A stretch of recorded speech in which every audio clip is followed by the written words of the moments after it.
was told I needed to lose weight or I would be kicked off the team. This coach actually sent that email out to the whole team on accident. P90X was like really big. Like Yeah. Insanity was really big. Like I used to do Insanity like over and over and over again. I was doing it like daily. And now I look back, I'm like, that is the worst form of fitness. Every woman will not have a child. Every woman will go through menopause, and it's really important to know what you're getting into. 1 in 3 women fracture the hip by the age of like 80, 85. Don't think it's the end or you're not able to because you're a certain age. It's just, you just have to start. Hi, everybody. Welcome back to the Female Blueprint podcast. Today, I'm chatting with Tara, a strength coach and founder of Broads. We're diving deep into all things strength training for women, the mindset, benefits, a lot of limiting beliefs, and why lifting weights is so much better than just building muscle. If you've ever struggled with consistency, you've felt intimidated by the weight room, or you've wondered just how to train for long-term strength instead of just aesthetics, this episode is for you. Welcome, Tara. I'm so excited to have you here today. Yeah, thanks so much for having me. Appreciate it. So I'm interested in kind of your background and how you got here. So you said you've been in the industry for a really long time doing strength training and helping women, whether it's from fitness, nutrition, losing weight, getting stronger. So I'm interested to hear your story and kind of how you got here. Yeah, I grew up as an athlete. I had 3 brothers, so I loved sports with balls, but I was never really good at them. So I found out that I was really fast. I actually would always steal the ball in basketball, loved basketball, but I'd never made the layup. Like I always felt like I was faster than the ball itself. So I ran track, high school and college. I was a sprinter. That's kind of where like really my journey in fitness started. And then I went to school for track and ended up getting injured. I was in a very strict household. So binge drank, binge ate. When I was at school, went down a really like pretty bad cycle. I was told I needed to lose weight or I would be kicked off the team. And this coach actually sent that email out to the whole team on accident. So I left the school. So I had this crazy like loss of identity because I've always thought of myself as an athlete. And then, I just went down like a couple years of just like trying to figure out who I was and trying to find movement joyful again. And so I started running marathons just because all I knew was how to run, but I was always like a sprinter. So I never really liked long distance anyway. And then, I was asked to go to a boot camp at a park with a friend. She said, it's awesome. It's super fun. And then I kept saying no. And I finally ended up going with her. And I was like, that is it. Fitness became fun again. It was competitive. There was great people there. That was kind of really where it sparked my interest back in fitness. And then I became a personal trainer. I just dove headfirst into wanting to help women just because I didn't have the support and guidance I needed when I was at like my really, really low point. And I knew that movement was there. I just didn't know what it could do for me. And I didn't have that support I needed at that time. And so today I'm a strength and mobility coach. I have a fitness app called Broads. I work with women one-on-one. We have a great coaching team and we have a great group program as well. Awesome. So I want to take it back to this email. That's crazy. Yeah. Oh no. And so were you overweight or like was it like a cheerleading kind of sport and it was like, oh, you're 2 pounds over, like, but you're already like stick thin? Yeah. So I definitely gained weight. Like there's absolutely like, yeah, of course I did. I came in at like 125 at 17 years old and my heaviest was around 145, 150. So I definitely like gained more than the freshman 15. And then I got injured and then, I was sent to a nutritionist. Then I was doing Nutrisystem in my dorm room trying to lose the weight. And yeah, and then I didn't really have the resources that I needed, like even with therapy or with like a nutritionist that met me somewhere, like halfway, it was just like, here's your calories, do this. And yeah, it was towards the end of my sophomore year. And she said, we've been trying to help you. You're not, doing what you need to do. And then I was injured, obviously. So I wasn't able to like get so much movement in. Yeah. And she said, we're going to take a big chunk of your scholarship away. And yeah, that was in an email and it was like sent to the whole team. And I didn't even show up for practice the next day because I was just like so embarrassed, like so embarrassed. mortifying. Yeah. Oh my gosh. So yeah, I mean, I definitely gained weight. I definitely like was eating and drinking way more than I should have. I was not getting faster by any means. Okay. And I didn't really have the resources and tools and support I needed at that time in my life. Yeah. So that's super interesting, especially because like I'm thinking now, I'm like, okay, 145, like in today's day and age, like everyone talks about more like, okay, it's healthy to like, 130, 145, 150, like weight doesn't matter, like the scale doesn't matter, but it's like how nutrient dense are you? Like, are you eating healthy? Are you sleeping clean? Do you have a cycle? Like, were you feeling like when you were gaining weight, did you like lose? Like, were you like, no, this is actually kind of like an unhealthy weight of gain? Because you're like, yeah, I was drinking, I wasn't eating great, but I was also injured. And when you're injured, at least from a physical therapy perspective, we're like, yeah, you need to make sure you're still eating well. Mhm.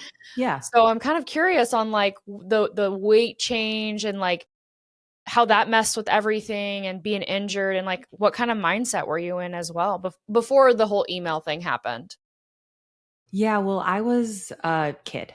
I was 17 when I was 125. And as you Mhm. age and become an adult, you know Yeah, that like that's not, I'll never be 125 pounds again. right. So there was a mix of that, plus obviously some bad eating habits just with drinking in general. Obviously, I'm sure Yeah, some yeah. college times when you go for things that you probably shouldn't have. And there was that aspect of like growing into my body. So like right now I weigh 145 pounds, but my body composition is way different now than it was then too. And so it was a lot of mindset, which we'll talk about, I'm sure, a lot more. But there was a lot of that's where some of the binge eating came from, and I was eating through my feelings, and I just didn't realize how bad it was until I was like fully out of it. That I was going through these really dark places and using food as a coping mechanism, food and alcohol as a coping mechanism. Absolutely. And I feel like that's really common anymore for, well, I feel like there's a lot of outlets for coping now, like social Mhm. media, doom Yeah. scrolling, and just like Netflix. And, there's so many outlets. But that's interesting that that was like yours at the time because you were what, 18 years old? Was this like right before you went off to college? So your first, second year of college? Yeah, yeah. So I sophomore year, it was I was there for 2 years and then left after that spring semester. You're like, I'm out. Like, I'm Yeah, joining, I'm gonna go crawl in a rock and just die. yeah, yeah. That's how it felt. Oh gosh. Well, I'm glad that you have a complete 180, right? Complete turnover. Like you've found fitness again. It's now happy, it's exciting, it's joyful, and now you get to help other people.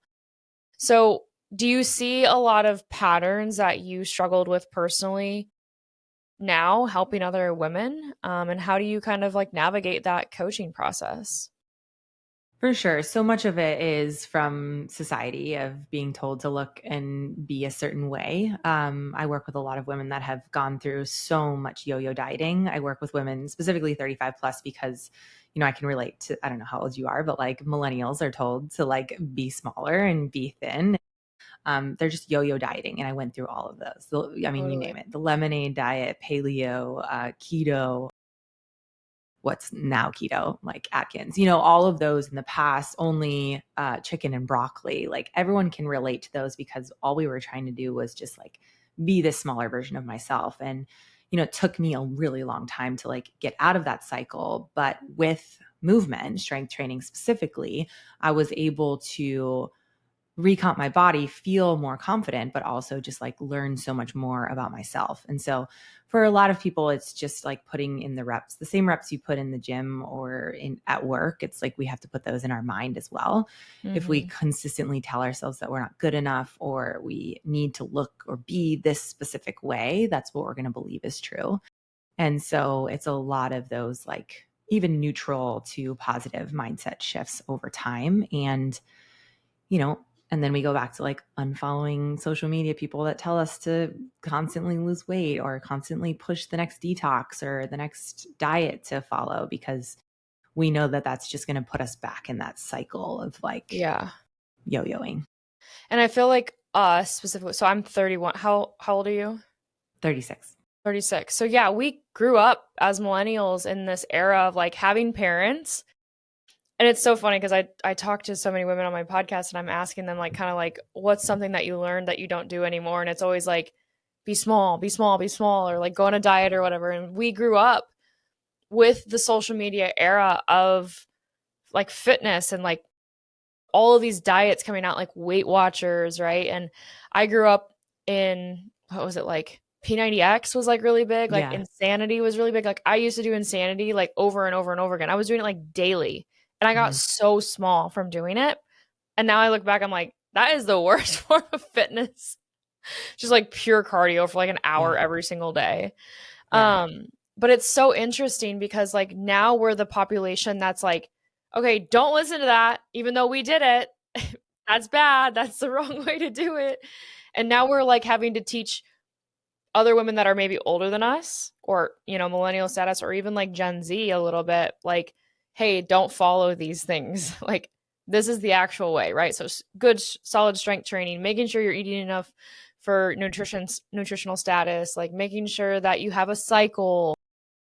So, you mentioned kind of working with women 35 and older. And so, are you hitting a lot of like perimenopausal women where you're educating about, you know, not so much like, okay, menstrual cycles, how important it is, but maybe like, okay, yeah, you're going to start losing those menstrual cycles and you're going to go through a bunch of other kind of symptoms that you're going to have. So, how's that process been for those, you know, women that are kind of transitioning this like life phase, right? Yeah, it's hard. It's really different. And I think that there is a lot more education out there now, but there hasn't been in the past. And that's why it was really important for me to get that education. There's so much out there for pre and postnatal, and I love that and I appreciate that for everyone. However, every woman will not have a child. Every woman will go through menopause, and it's really important to know what you're getting into. And so Mm-hmm. with knowing the symptoms, how to work around them, what it actually looks like for them, how to advocate for themselves, like at doctor's appointments, how to manage their lifestyle and fitness routine to make the symptoms like decrease is really valuable information. So I really just try to make sure that most women can get that information in a feasible way. So I have a lot of doctors and experts come on my podcast talking about menopause and hormone replacement therapy. And yeah, but it's basically like if you think about menopause, it's like puberty in reverse. And so we all had to go Mm-hmm. through that. And now we're going through it in like the opposite way. But it's still this massive transition in life that no one really talks about. And again, it's getting, people are talking about it more, but it's really important to have the information. Yeah, it's not readily available. I was just listening to a podcast a couple days ago about it, and it's talking about like women were just never studied, right? Like we're just literally Yeah. compared to male studies, and now we are starting more studies of women, and it's like, oh my gosh, for so long we're just told like, oh, it's normal, like, oh, menopause is just happening, and like all of these symptoms just happen, and like people are going through like a really bad time in their lives of like this massive hormonal shift. Like people are suicidal. There's like insane imbalances that are happening, and women just don't know what to do. It's like I was on the podcast, it said that they call those WWs. Like those are the whiny women. Like in Mm. that period of life, because like they're just like, hey, I'm sick. I don't feel well. These are all my symptoms. But like on a spreadsheet hormonally, like, yeah, you're fine. And it's like, whoa. So you mentioned a lot about like taking up space too. And for a population that has always been told to be small, millennials, even what is the population above us? What's that called? Gen X. Gen X. Same thing. So how are you helping navigate that when it's like, okay, you need to lift weights, you need to get stronger, you need to put on muscle, and all these women have been told for so long to be as small as possible? Yeah. Well, I don't tell them that they need to do everything at once. I think so many women, I'm sure you can relate to this, are very all or nothing thinking. So if I tell them like do this, this, this, and this, they're like, okay, well, I have to do all of them. And if I don't do all of them, it's not going to count. Mm-hmm. So we take things very slow, and the same habits that you've built for decades are going to be just as hard to transition them into different habits. And so, for example, it could be something as simple as just like showing up for yourself at a team meeting, or not speaking up for yourself when there's men in the room, and like instead of being quiet, just like speaking your opinion and see how you feel.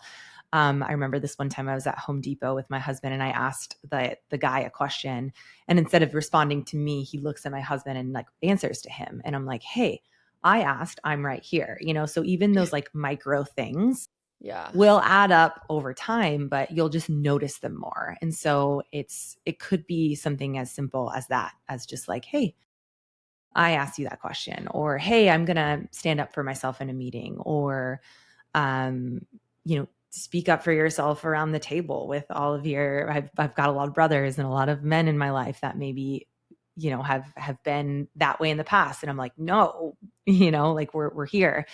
And then it could be something like, getting into strength training, slowing in a very slow, sustainable way, like maybe a couple times a week, they're in the dumbbell section, and then they can kind of like ease into a little bit more. But they have to feel comfortable with one thing before they feel comfortable trying other things. Absolutely. And graded exposure is so big. You can't just throw them into the fire. They'll Yeah, lose their minds. exactly. Yeah. No, that's great. So when you're helping somebody, like I guess find weight training for the first time, what does that process look like for somebody? Yeah, it depends on where they're at. We can go through like the what mindset shifts of like pre-contemplation, like contemplate, like are they ready, or they just kind of want to like get their toes wet. So really just meeting them where they're at. If someone comes to me like, Courtney, you come to me and you're like, yeah, okay, I really want to do this, but I have no idea where to start. It's like, cool, okay, you're motivated, you're ready to go. So for someone like that, I'd be like, all right, let's go to a gym, any gym, ask the front desk, like, hey, will you show me around? So I can like see the scene. Cool. You get that done. You come back the next day, you have a plan with you, a program of some sort, and you get started in like just one small area. Then we do that for like a couple weeks, and then we can start to like add in more stuff. And then they're seeing results, they're being consistent with their plan, and they'll want to go into barbells or machine work or something else. But yeah, I would say like first and foremost is just like knowing if you're like ready to make this shift, knowing it's going to feel really uncomfortable, really scary, and you might be nervous about it, but everyone had to start somewhere, and that somewhere is just you showing up. Absolutely. And I feel like a lot of people overcomplicate fitness just in general, especially if you've Yeah, never really grown up with it, or of course. like if you were never an athlete, or and you're dipping your toes in for the first time and you're like, hey, I listened to this podcast and someone told me I need to get stronger during menopause and now I Yeah. don't know what to do. Where do I start? That's a great aspect, is like, well, where are you ready to start? Like, you can't overhaul your life overnight. It has to be like this, a slow grow and a slow change, right? Yeah. So when you're working on like strength training and stuff, like, do you see women who have like symptoms, like they're dealing with like the perimenopausal symptoms or even menopause symptoms, whether it's from a pelvic floor perspective, it's from a pain perspective, it's hormonal issues like hot flashes, fatigue, lack of sleep. What does that look like? It's very unique to the person. It's just kind of where they're at in their journey. A lot of people don't realize that there's, 60 plus symptoms that you can have in perimenopause. And that could be everything that what you said just now, but also so many more. And sometimes you don't actually know until you do get tested to see where you're at and what your hormone levels are. But perimenopause can start as early as like your perimenopause can start as early as like your 30s, which can feel weird to a lot of people. I actually have a couple of friends that are like in right around my age, like mid to late 30s, that are getting some perimenopausal symptoms. You're in this phase for what could be 10 to 12 years, which is like, holy shit. If you hear that out loud, you're like, oh my God, I have to deal with that for this A long. decade. If you manage some of the symptoms, it won't feel as daunting. But the Yeah. sooner you can get ahead of it, which is why I love working with women like in their 30s, if we're focusing on our lifestyle and nutritional habits, and obviously getting into the gym, we can mitigate those before they even start. And then on the other side, menopause is actually just like one day in time where you don't have a cycle for a year. Then you're postmenopausal, and then some of those symptoms will like just decrease in general or not show up at all. but you're still looking at this big transition of time, which could be, again, up to a decade. And so it's about managing them in specific situations. So Yeah. it depends, but for the most part, if we're looking at like our overall lifestyle choices and, you know, what our fitness and wellness journey could look like, they will just decrease naturally based on your habits. Totally. Yeah. And I see a lot of women too who are like perimenopausal, menopausal, and they struggle more just like with putting on muscle and like getting rid of symptoms, like from a pain perspective. Like more women are in pain, they have more pelvic floor issues that are preventing them from wanting to even be active, right? Like I did a master class last night with women, and there's a couple women in like their 60s and 70s that were on the class, and they're like, well, I can't do anything, I'm having these issues. And it's like it's it's really hard because they're in a rock and a hard place between like, am I appropriate for surgery? Should I just get the surgery so I can be as strong and active as I can the rest of my life?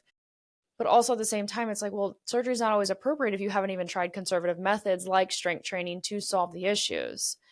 And I see it time and time again that people are just so afraid to pick up a barbell and or dumbbells in menopause. And it's like, that is the time to do it. Like, there's no other better time. And like you're saying, if you can get ahead of it, like staying strong and really, really trying to build healthy habits in your 30s so that by the time perimenopause hits, you don't see the drastic effects. Your body has a better time managing it. And obviously perimenopause is like is something that's like you're running out of eggs. Like it's bound to happen, but maybe you don't have to feel as bad during that 40-year decade of life or 50 years decade of life. There's a way that you can kind of just get ahead of it all. Yeah. And I also like want those women to hear that, like, yes, of course, we want you to get ahead of it. Like every decade after 30, you are losing muscle mass and you can still lift weights in your 60s, 70s, and beyond. My mother in law is 74 years old and does deadlifts every week. Like, so there's absolutely opportunity for you to still build muscle. Are you going to get the same exact, you know, muscle definition that you could potentially get in your 30s? Maybe not. But there are a lot of women that showcase like how important it can be as you get older, and they've started a lot later in life too. So don't think it's the end or you're not able to because you're a certain age. It's just you just have to start. And I think that's really what holds, especially women 50 plus, that holds a lot of women back, is that they feel like it's just too far gone. But it's like you're Mhm. only 50. Like there's Yeah. so much more life to live. And imagine how much better it could be if you actually like really took care of your bones, your joints, and your muscles, you know? Oh, yeah. And that's the other piece. It's like the bone density loss, the joint like problems that women have as they age. It's like, but if you don't start with strength training, you'll really have a hard time with like jump training, like plyometric Mhm. activities, things that are going to be even more important to help with bone density loss as you age. And I mean, what I don't know, the statistics pretty wild. It's like 1 in 3 women fracture the hip by the age of like 80, 85. And it's like that is the leading cause of loss of independence for women as we age. And not like the leading cause of death, but like when you have a hip fracture later in life or whatever arm fracture, like you're like the decline is pretty fast after that. Like Mhm. most women decline very fast because they lose their independence. Mindset is really, really bad because they lose that sense of independence, and women are just like strong-willed, right? Like they want to do everything. They're especially if they're like a mother their whole life, you know, like the risk is so high that like the risk of not strength training is so far lower than the risk of not doing anything, right? Or not doing it is higher than doing it. And we can't talk about that more. Like if you are in a 40-year decade of life, 50-year, 60-year, 70-year, like it is never too late. There's always room for you, and take up space, right? Like the stuff that you're talking about, like it's now or like never, really. Yeah. I think we can also go back to like the generational thing. Like there's a lot of boomers, which is that age, which are always told to, not lift weights. That's a very manly thing. And so there is still that like scariness of like, oh, I'm just going to like, you know, for lack of a better term, get bulky or get super muscular really fast. And I don't want to like feel like that. And I hear that too. Like I also understand where they're coming from, because just like we went through this, like for 20 years, be smaller. It's going to take a lot of mindset shifts for them to understand that like muscle is not really about aesthetics as you age. It's really about performance, energy, and just overall how you feel. And so, yes, you can change your body at any age. However, like it's It's not really really hard. about that. Yeah. It's not really about that. And I think that Yeah. like so many people just focus solely on how they look rather than how much it can improve just their day-to-day life. Mhm. And they won't experience the feeling or believe the feeling until they do it. So you're sitting Yeah. here and you have to be like, "Yeah, you're gonna feel better. You're gonna look yeah, you might look a little bit better. It might take a while to look as good as you like it the aesthetics are gonna take longer than the feeling that you're gonna get. Like, you're gonna feel great after a workout. Like, you're always gonna feel better. But when you highlight these benefits, they're gonna be like, "Yeah, yeah, sounds good." But, like, they really are not gonna get it until they actually go through with it. So it's the convincing of like, "Hey, just trust me with the process. Yeah. Trust me that you're gonna wake up feeling way more energetic. You're gonna rely on less caffeine. You're gonna eat healthier. You're gonna be more satisfied throughout the day. You're gonna stop Mhm. reaching for the snacks, stop reaching for the sugar.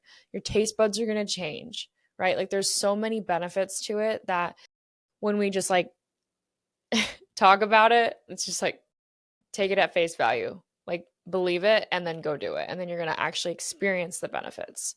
And then the Yeah. aesthetics will follow. Yeah, it's hard because it's not sexy. I mean, strength training is boring. Like you're literally just So doing the same boring. exercises over and over until you die, but it's going to have a healthy, more longer life. But you're right. I mean, like at the end of the day, we can both talk till we're blue in the face, but if nobody actually tries it and we can't convince them to try it, they're never going to get it. But once you do get it, and this is why I love working with women at, specifically this age, once that light bulb does turn on, it's like game over. They are able to do so much more just like with their life because they were able to actually truly believe and stick with the process. Yeah. But again, it definitely takes time. Mhm. It's a mindset shift more than anything. But it's also like showing up. Like it's a habit, it's a lifestyle change, it's behavior change, and most boomers are resistant to behavior change. Like they grew up with parents that are really resistant. Like my grandparents, great grandparents, like very resistant to change. Like the way they did things is the way they did things and they're stubborn, they're not changing their ways, and so, like, you miss 31-year-old thing are not gonna tell me what to do, right? Like, Exactly. you're still a child, and it's like, "No, this is the way it works," Yeah. so They'll be like, "Yeah, you'll see at my age." And I'm like, "Well, actually, I'll still be able to do a lot of the things yeah. that unfortunately maybe you can't do." But I was actually talking with some in-law, anyway, it doesn't matter. It's just some people that were older in their 80s, and they're like, I'm like, "What do you wish that you did more in like your 30s and 40s?" And they're like, "Yeah, we'll travel because we can't travel now. It's like hard to move around." And I was like, "Listen, I don't know about you, but like when I'm 80, I'm going to be traveling and I'm going to be doing everything that I want to do because I'm really, knock on wood, I'm staying positive with it, but like taking care of myself now so that future 80-year-old self is going to be able to continuously do what I want to do, Mhm. wipe And my it own ass." exactly, exactly. No one's gonna be walking me across the street with my walker. I'm gonna be walking myself across the street, like, "Thank Yeah, you. Don't touch me. I got my own bag." Like, exactly. Yeah. Farmers carrying my grocery bags at 80, like, absolutely. absolutely. Yeah. No, that's so great. I love that. So, for you, like, what does your season of life look like? Like, what's strong mean to you? What do you do? Are you running still? Do you just do a lot of strength training? Like, what's kind of your routine? I don't like to run. Even That's when, so funny. I was a sprinter in high school and college, Yeah. so I'm very explosive. I like quick things. I like to lift heavy. I've been in several powerlifting competitions. And right now, I'm in this phase where, I like to have a mix of conditioning, athletic ability, and strength, but also just like very intentional with my training. So I'm just trying to stay super injury free. I want to be able to do cool shit like with my body, but also kind of be in this maintenance mode where I can like keep the aesthetics, keep how I feel, but not really add too much on just because of just life in general. Yeah, absolutely. That's awesome. And that's how I feel like a lot of shifts happen. Like I was super big into personally like volleyball, like, a ball athlete most of my life. And then I went to college, was not a D1 volleyball player. I'm 5'7". And shifted into like just strength training. And I was a boxing instructor and I was kind of like just dabbling in everything. And now then I went to CrossFit and then I went to like boot camp style classes. And I've gone to like so many different levels of like fitness that now I'm just like, okay, I like to run a little bit. I like to box a little bit. I like to do Pilates. I like to strength train. Like I like to hike. I like to snowboard. And I've just kind of like, you just kind of find your path in life where you're just like, hey, I want to be injury free. I want to be mobile. I want to be strong. I want to have a good heart. So I should Yeah. probably run every now and then. Like I should do some Yeah. cardio. And I just want to have fun. Right. And I think that's like really cool that like you can have this evolution of fitness, and fitness doesn't have to look the same for everybody. Like there's so many avenues of fitness. So I love that you've kind of found your own avenue and you help people find their own avenue too, right? Like it doesn't have to be strength training. Yeah. You should pick up some weights, but it doesn't have Yeah. to always look like that. I think a lot of people just look for the black or white. They're like, I'm a runner, or I lift weights, or I do Pilates, or I'm a muscle mommy. Like, Yeah. why can't you have it all? I Yeah. live so much in the gray, and that's really how you see like long-term sustainable habits anyway. If we're Yeah. so restrictive or if we're so one way, you're always going to feel like there's something missing. And that's where potential injuries can come up, and Hmm. different seasons of life can Yeah. change. But yeah, we Yeah. have to be in this gray area for it to like really be a long-term thing. Absolutely. Amazing. Well, I would love to ask the question that I ask everybody on this podcast, and that's what's one rule, piece of advice, or like a small blueprint that you learned growing up, whether it's from like your parents, other women around you, that you've since thrown out and you're like, I'm not doing that anymore. And what did you replace it with? The first when you brought this up earlier, I thought of I was like, well, I used to throw a lot of tantrums when I was younger, and I used to get like sent in my room, and like I would like cry in there. And I'm like, for some reason that came up with me first, because I feel like so many women tried to hide their emotions. They don't want to cry in public. They don't want to like, we have this like armor that we have to hold on ourselves. And like, we feel bad when people are crying around. And it's like, why can't we be more emotional? Why can't we open ourselves up more to connections and relationships? And I think it's just because for so long we were just told to like not show that in public. And now it's like, well, actually, why not? Like that's what makes us human beings. So I'm like, be yourself, be authentic, try and show up just as yourself as much as possible without making crazy, like don't throw a tantrum, but like Yeah, just show up as who you are, and just try to be as authentic as you can be, because it's really hard to see that nowadays. absolutely. I feel like a lot of people are masking it, especially with Yeah, social media now. It's very, and I see the pendulum swing both ways. I see a lot of of course. authenticity and then I see a lot of not. And I'm like, I know the crowd that I want to follow, right? Yeah. So I Yeah. love that. That's a good piece of advice. Well, Yeah. where can listeners find you if they want to like follow you, connect with you, work with you? Sure. Yeah. I'm on all platforms as first name, last name, Tara LaFerrara, Instagram, YouTube, TikTok, Threads, all places. I also have the Broads app, and I have a podcast called Broads Podcast. Amazing. Okay. Yeah. Well, everybody go give her a likes, some subscribes, some follows, and you know where to find her and ask her any other questions. Thank you Thanks for so much for having me. coming on today. This is Yeah. awesome. Appreciate it. Thank you. If you guys like this episode, don't forget to follow the Female Blueprint podcast and leave a 5-star review. It really helps me reach more women who need to hear these messages. And if someone popped into your mind while you were listening today, maybe a friend, a sister, a client, share this episode with them. You never know how much it might help them feel less alone, or even be the nudge that they need to finally start rewriting the blueprint for their own life. Thank you for being here, thank you for listening, and thank you for being a part of this community. I'll see you in the next episode.